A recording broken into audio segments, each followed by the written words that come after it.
উজু লাগবে না, কিবলামুখী হওয়া লাগবে না, মসজিদে যাওয়া লাগবে না, জিকির করতে এগুলো লাগে নাকি?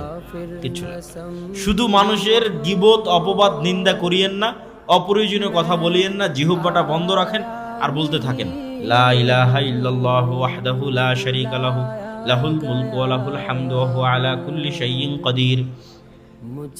লা ইলাহা ইল্লাল্লাহ লা হাওলা ওয়ালা কুওয়াতা ইল্লা বিল্লাহ সুবহানাল্লাহি ওয়া বিহামদিহি সুবহানাল্লাহিল আযীম। মুখের উপর চড়িয়ে নেন এই কথাগুলোকে। আস্তাগফিরুল্লাহ আল্লাযী লা ইলাহা ইল্লা হুয়াল হাইয়ুল কাইয়্যুম ওয়া আতুবু ইলাইহি। সবচেয়ে সহজ ইবাদত, যা দিয়ে বেশি দ্রুত মানুষ জান্নাতে যাবে।